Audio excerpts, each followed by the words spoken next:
Today, I'm going to walk you through the Executive Energy Blueprint and how exactly you can apply the concepts in there in order to show up as your sharpest self, to be more present, and to make more money by optimizing your health from the inside out. This is exactly how we took several clients from fatigue and brain fog, and actually one specific client to a 10K performance bonus because of her ability to show up as her best self. So first, I want to explain what I call the high performers dilemma. This is where discipline is high, skill set is high. You're very good at your job. You're very good at what you do. And at the same time, you're battling fatigue and brain fog that most people in your life, whether it's family, friends, loved ones, your team, your employees, they don't see, right? Because you push through it. That is part of the reason why you are so successful. Now, there are a few problems here we need to address if you're going to fix fatigue and brain fog from a physiological point of view. So problem number one is that this is not a willpower or a discipline issue. If it were, you would already feel better by now. This is also not a mindset issue. You don't necessarily just need more mindset coaching, executive leadership coaching. I've had clients who do both of those and they say, well, yeah, my productivity did improve, but I still feel like crap on a day-to-day basis. Like I'm still waking up feeling like I'm dragging a ton of bricks throughout my day. I am crashing by 2 p.m. My libido is in the floor. I don't feel the motivation. This is not going to be fixed by mindset. Problem number two is that random biohacks and supplements, they're not fixes. So many of the clients I've worked with are spending hundreds, if not thousands of dollars per month already on wellness memberships, the biohacking circles, peptide supplement stacks from podcasts that they've listened to, from some experts that they see online. But the real problem isn't that those are necessarily useless. It's that there's no precise root cause that has been identified for you, right? That may work for some person, but they have no context on you. And so that is why we do so much comprehensive lab testing before we begin, because we are not guessing.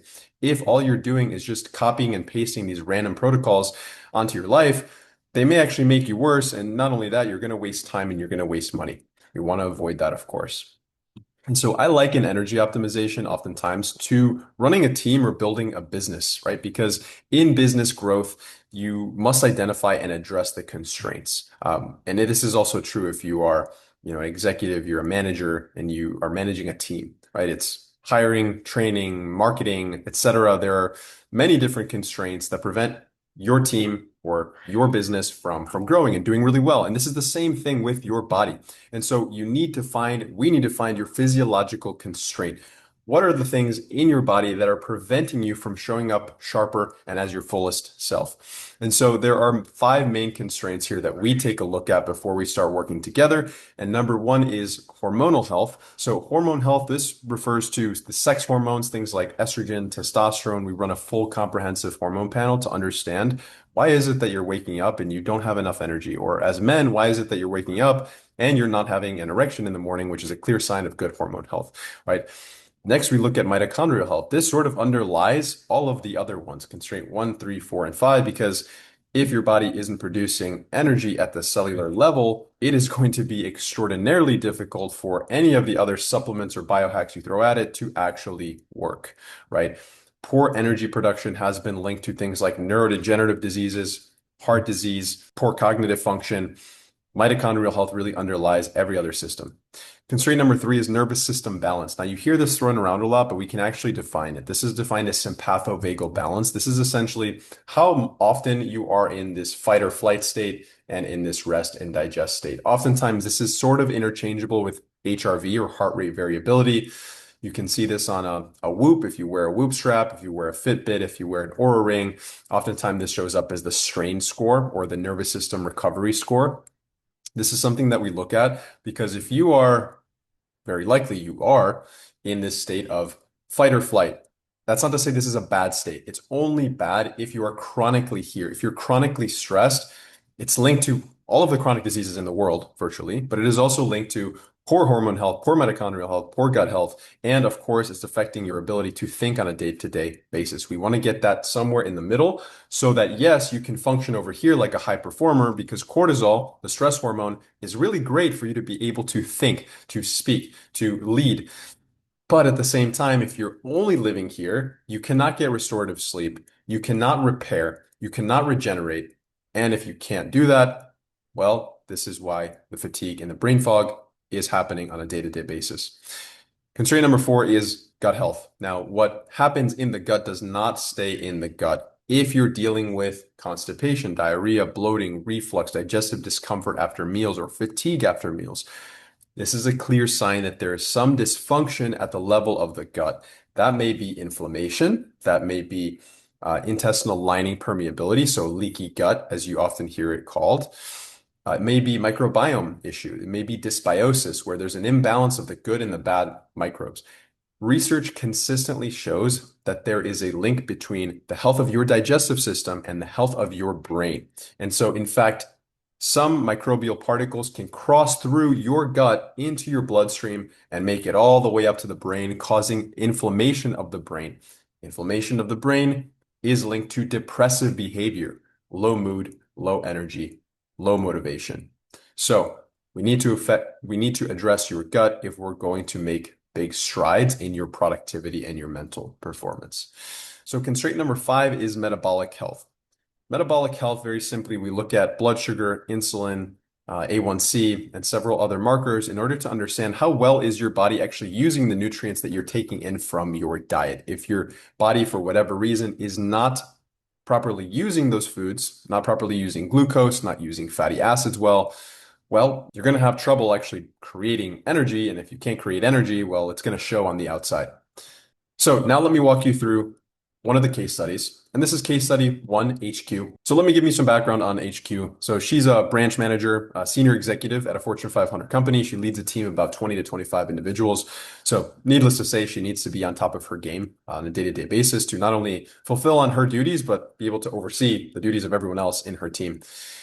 She came to me with daily fatigue. She was crashing at 2 p.m. She was having trouble sleeping, trouble concentrating at work. Of course, she didn't really show it, but internally, she knew that something was off. And after going through several different doctors and functional medicine clinics and biohacking circles, she wasn't seeing the results.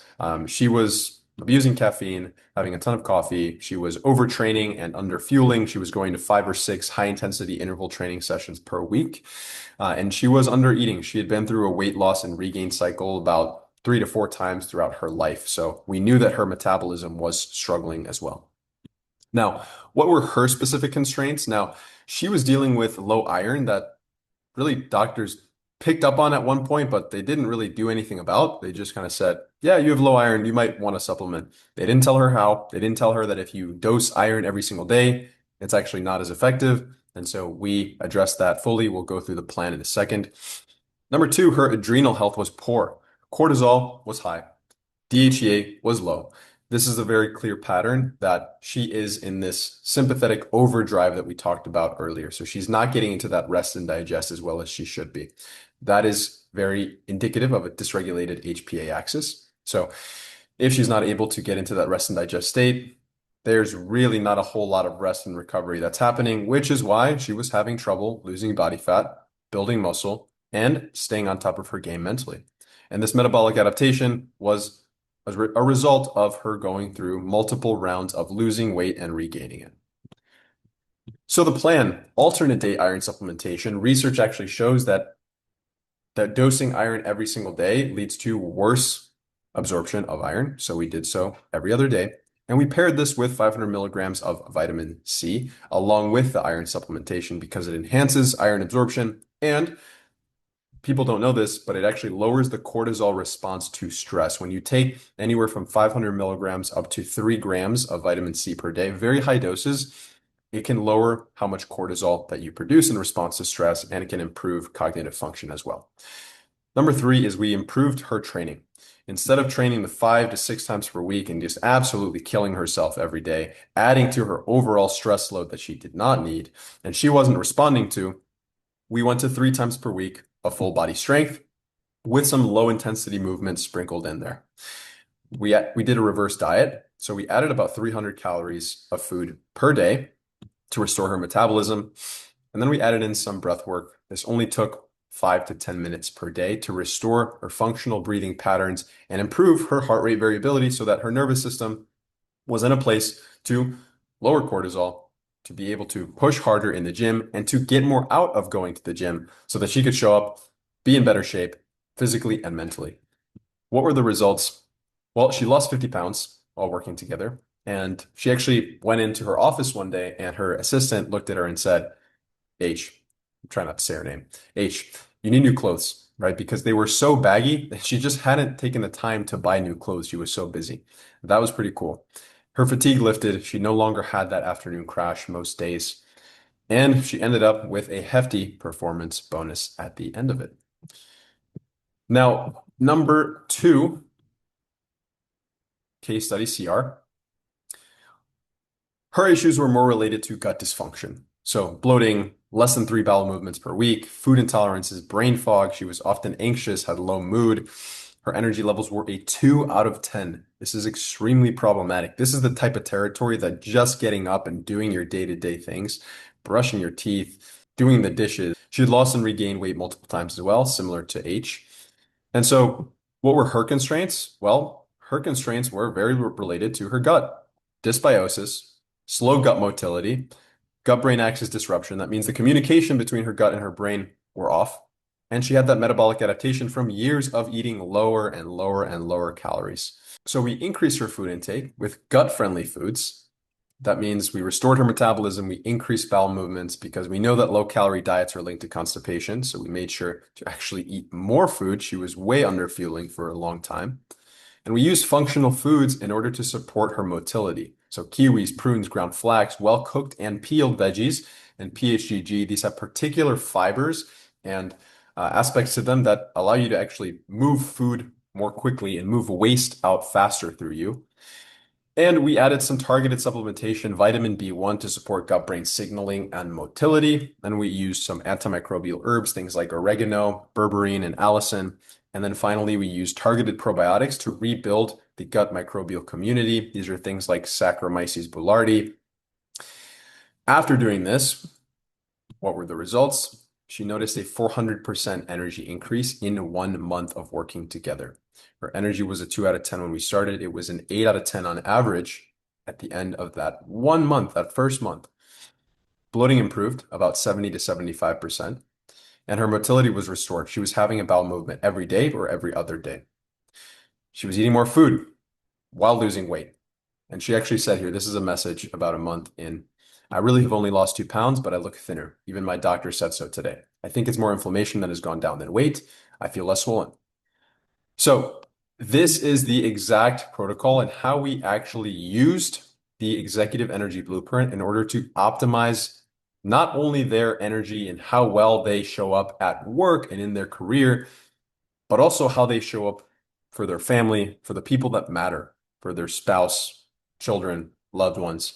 And so if you also want to learn how to apply this to yourself beyond just the Executive Energy Blueprint PDF that you may already have, you can book a complimentary 60-minute health strategy call in the link in the description. We'll run through your relevant lab work, we'll run through your goals, and you'll come away with a 90-day action strategy at the end of the call, whether or not we decide to work together. This is not a sales call. This is not a hard pitch or a hard sell by any mean. I don't do any of that shit. If it is a right fit, and if you feel like we would get you to the next step in order to optimize your health, then we will talk through program details. But if not, at the end of the day, you decide to just do this call, get some understanding of your own health, then great. You'll still come away with it with an action strategy that you can implement on your own. Now, as for me, you might be thinking, what is this guy's background? This sounds all nice and well, but like can't trust everybody on the internet. Totally understand where you're coming from. There's a lot of bullshit on the internet when it comes to health. I have a background in neuroscience. I went through my own health journey very early on. I suffered with insomnia, depression, anxiety, asthma, food intolerances, autoimmune flare-ups. You name it, I probably experienced it. And the conventional medical system failed me in the sense I couldn't get anywhere with it. They might have given me some medications that helped to soothe the symptoms, but I never understood why I wasn't able to just live like a normal human and show up as my sharpest self. During my undergraduate degree, that is where I started to research and look into the primary research to get certified in nutrition, in functional lab testing, in personal training, in breath work and beyond. I have about a dozen certifications, and I started to piece together why I felt the way I did. And I ended up my senior year getting distinction on a research paper, which actually showed the link between gut health, inflammation, and mental performance. And so all that to say, I take a very science-based approach to coaching. It is not just health coaching. It is really data-driven, analytic. We are not guessing when it comes to your health. So if you'd like to book in that 60-minute health strategy call, you can do so in the link in the description, and I look forward to seeing you soon.